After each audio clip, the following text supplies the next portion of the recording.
All right, good evening, everyone. I am Dr. Nastasia Harris. I am the founder and executive director of the Perinatal Health Equity Initiative, and we are excited to welcome you to our community doula Q&A session. With me tonight, I have our program director, Ciara Maldonado, and I will give her an opportunity to introduce herself. Thank you, Dr. Harris. Hello, everyone. My name is Ciara Maldonado. I use she, her, aya pronouns, and we're very excited today to bring you this content and information. We're going to start speaking more about the organization, our programs, our values, and how that feeds into this new project that we're doing in collaboration with the March of Dimes and CVS grant.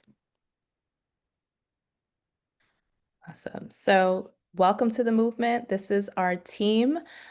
We have just revised our mission and vision statement. So, what you are seeing is brandy new. Our new mission really focuses on the aliveness of Black women and birthing bodies, moving away from survival into thriving and flourishing. So, our new language is reflective of that. Our mission statement is PHEI is a Black-led movement redesigning reproductive care for Black mamas, birthing people, and communities to ensure thriving lives through culturally rooted education, advocacy, and clinical care. And our vision is we envision dignity, joy, and safety for Black mamas, birthing people, and communities to ensure that conditions that once harmed us no longer exist and reproductive liberation is the norm. Black Mamas, as defined by the Black Mamas Matter Alliance, we have adopted their definition. Our organization has been a member of BMMA since 2019. And so, without reading everything on the screen, the definition basically is a gender inclusive term for anyone that identifies as a birthing individual that is on the African diaspora. And these are our core values: Black communities first, liberation over reform, community-led solutions, joy is justice, reproductive justice, and bold innovation. And for anyone that is unfamiliar with the term reproductive justice, it is a set of four tenets, which is the right to have a child, the right to not have a child, the right to raise your child in a healthy and safe environment, and the right to bodily autonomy. So these are values that we embrace as an organization, and we are setting the stage with these values as the people that we will be bringing into our organization. We expect to uphold these same values that we operate under. And I will pass it to you, Ciara. Thank you. So when we think about our approach, if folks remember from just a few slides before, we said welcome to the movement. And the reason why we use movement is because the work that we do is active. So as you can see here, we engage in this work in a multi-pronged way. So we engage in this work through advocacy and policy.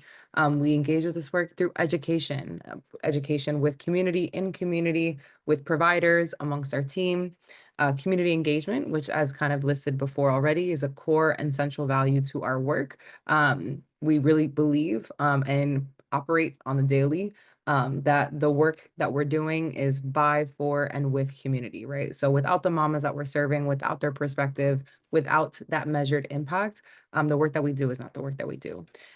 Research is also a big component. So as we spoke about with our new reframing for our mission, vision, and values, we want to also make sure that we are contributing to the work in that way. So moving away from scarcity and fear-based structures and really centering joy and the beauty of the experience. When we're thinking about our programs, the capacity and the strength-based assets that our families do have.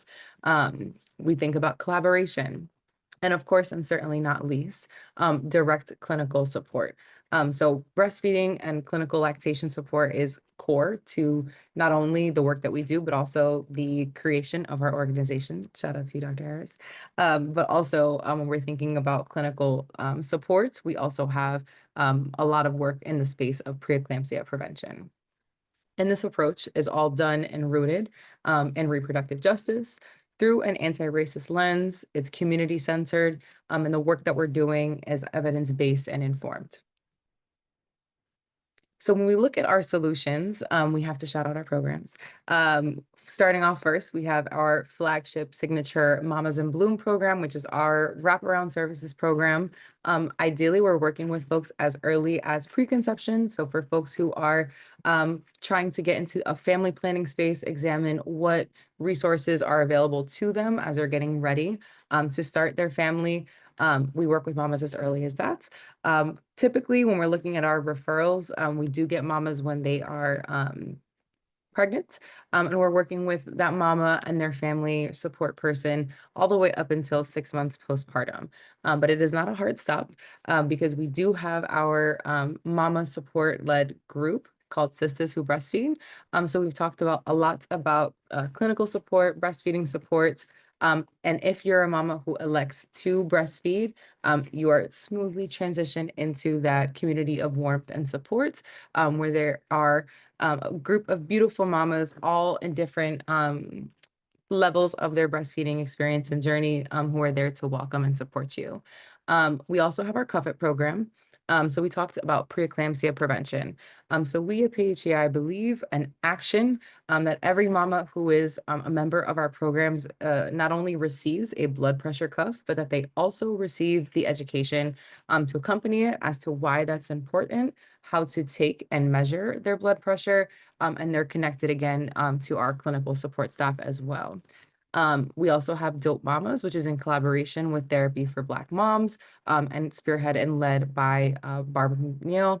That is a mental health support group for mamas who are navigating whether it's pregnancy, postpartum, and also offers an opportunity, depending on insurance, to work with Barbara one-on-one with Therapy for Black Moms. And then again, as mentioned, last but certainly not least, that lactation support. We have beautiful Black IBCLCs on our team, as well as CBSs, who are providing this lactation support on the daily. And we also have a new iteration of a free lactation pop-up called the Breast Stop, where we're bringing even more access to that lactation support to our community members. Awesome. Thank you for that, Sierra. And so now let's talk about what the March of Dimes grant is. Um, So just to backtrack, PHEI is not a doula organization, and you will see that in our signature programs, you did not see doula there. And so entering the doula space is new for us, but we are not new to this. We understand the role of the doula and how important it is. And we are proud that we were one of, I think, 4 or 5 applicants to be awarded this grant. So it was super competitive. We worked really hard on our application to be able to bring this level of support here to New Jersey. Our organization was the only one awarded in the state of New Jersey to do this work. So we, again, are super proud and humbled to be able to deliver this services. The grant is funded through the March of Dimes and CVS as a method to increase access to doulas in underserved and marginalized communities. So really using a community-based doula model, increasing access to Medicaid. So doula coverage is available through Medicaid, but many people don't know that, and there's a very long credentialing process. And so we are working to remove some of those hurdles and barriers for the doulas that are in our program to get credentialed to provide more access to services. This grant also provided a collaborative connection to a hospital. Some of the barriers to doula access has also been the doula's presence in the hospital. Sometimes that is not well received. And so the March of Dimes and CVS grant was very intentional in creating a collaboration between a community-based organization and a hospital partner. And for this grant, our hospital partner is Newark Beth Israel Hospital. We work very closely with Dr. Sawajid, and I know what the community feels is the perception of Newark Beth Israel and some of the birth outcomes that experiences that have happened there. We are not numb to that. We are very aware, and we are using this as a tool to kind of get inside and fix it. So for us to have been awarded this grant, there had to have been a signed agreement between PHEI and Newark Beth Israel. So they know that we're coming, they know the work that we're doing, and they have agreed to support it. So we're hoping that this leads not only to change within the support that we're able to provide for our families, but also changing how everyone that delivers at Newark Beth Israel receives care and support moving forward. So this is in alignment with our goal of structural change. And so, what is a doula?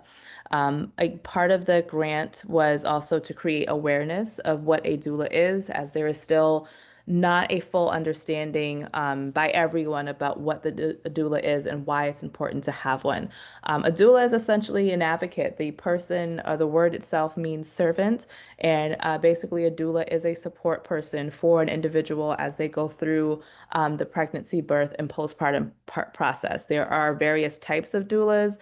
There is that full spectrum doula that goes through all of those phases. There are people who only do birth and only do postpartum. So there will be options that will be discussed as part of our training for where you want to lie in that space. But I do want to be clear that the role of a doula is not clinical. It is a non-clinical support person that is the advocate and support person guiding a birthing individual and their partner often through the process of pregnancy, birth, and postpartum. So they are not the mama's voice.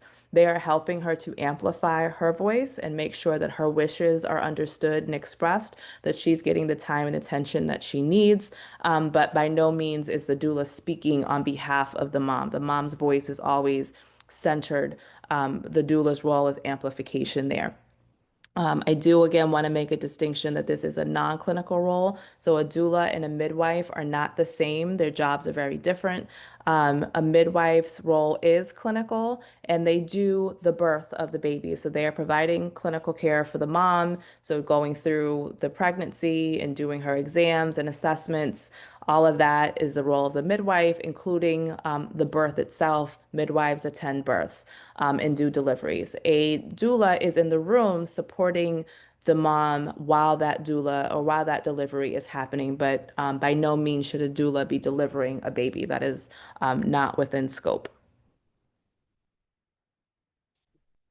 Thank you, Naz. So as we transition into this portion, we're going to be talking more specifically about the application, eligibility, but this should really be the central kind of question that you're sitting with, which is what has brought you to this room, or if you're watching this as a recording after the fact, is what is your why? So we're going to walk through actually meeting the trainer. So when we speak about our trainer, we are excited to share that our board chair member, the Dr. Michelle Gabriel Caldwell, is going to be the trainer for just the training component. And we'll make the distinction about what that means, training and certification.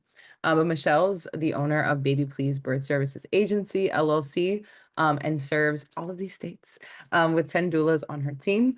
She's a birth doula thrice certified with Bradley, MDA, and Donna, in addition to a certified fertility doula and postpartum doula with MBDA. She's also a certified childbirth educator, teaching the Bradley method, evidence-based birth childbirth classes, and her own holistic childbirth course expressly for the Birth Center of New Jersey, of which she is the doula coordinator. And that's going to be important to note because that's going to be where one of the training sessions is actually going to be held, which is in Union, New Jersey. She is also a breastfeeding peer counselor, soon to be a certified lactation educator. So as you can see, amazing, incredible individual. We're really excited that she's going to be leading the training. As when we think about who is a perfect representation of what doula should be and operating and actioning as somebody who centers the voice of mom, but is a fierce advocate, it's Michelle.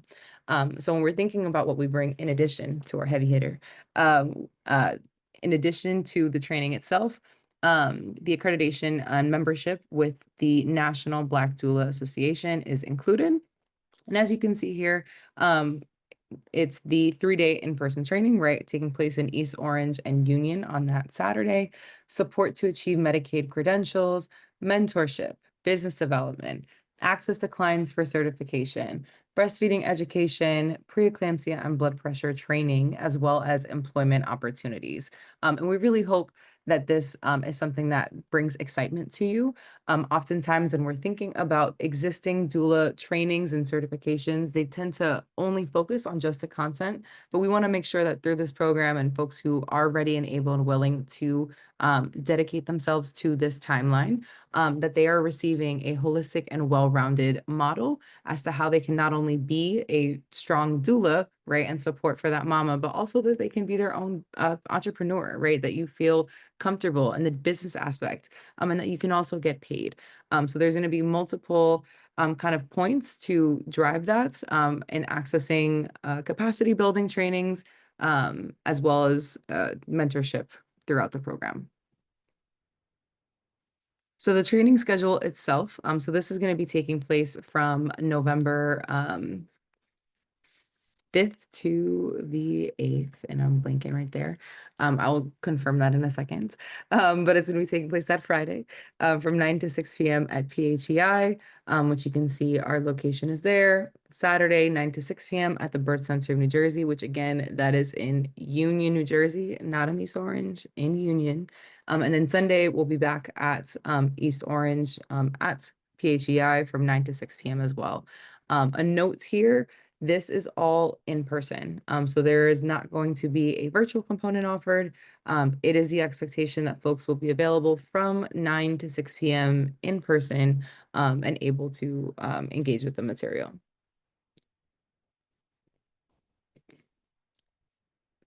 So when we're thinking about what you bring and your scholar expectations, as mentioned, attending all 3 training sessions in person is an expectation. Participating in the March of Dimes learning community.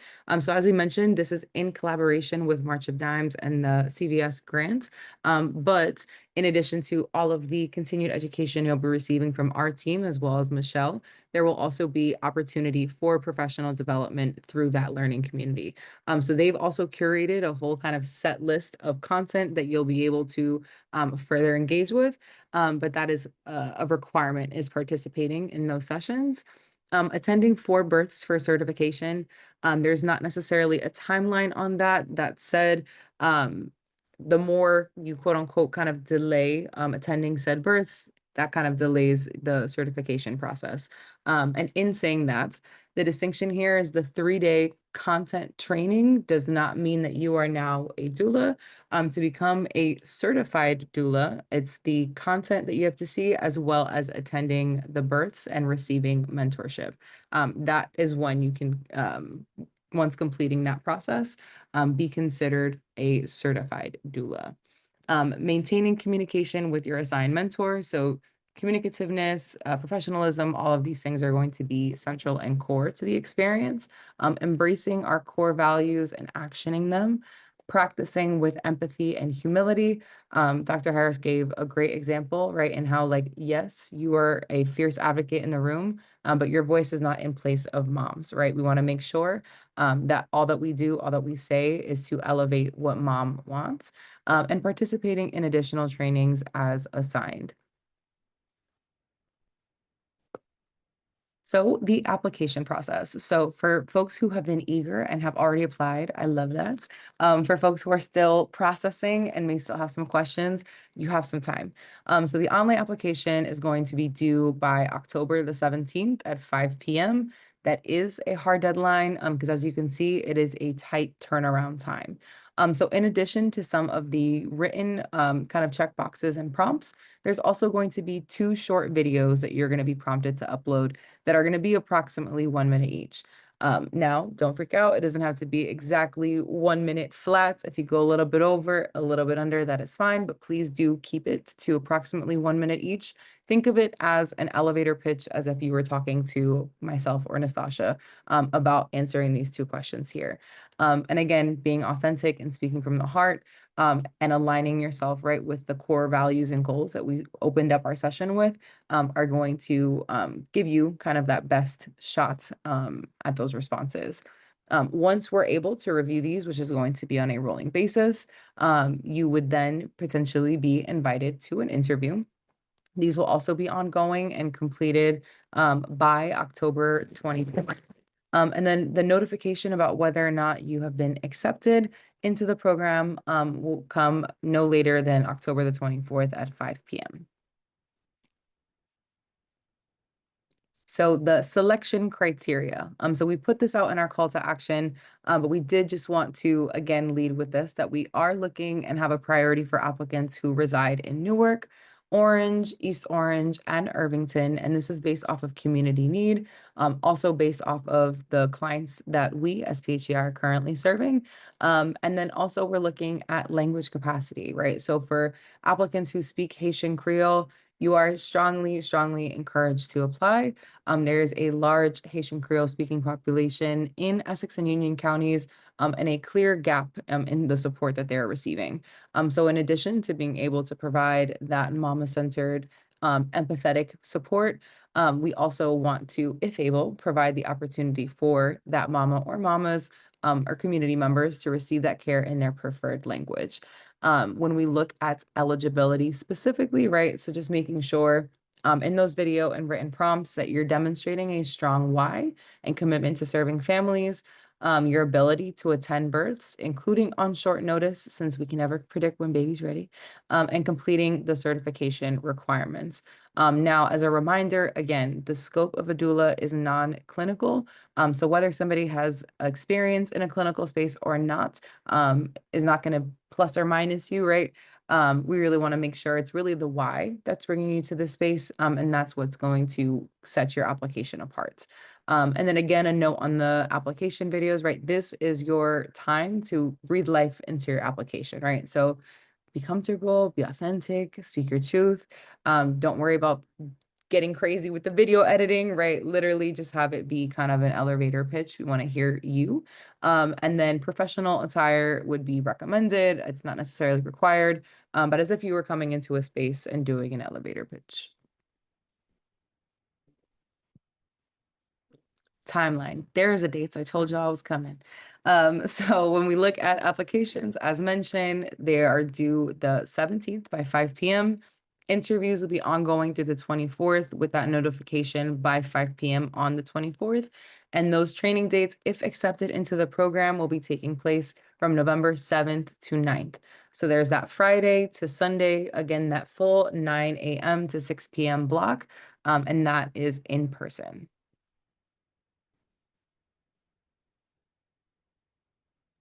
And that's what we got.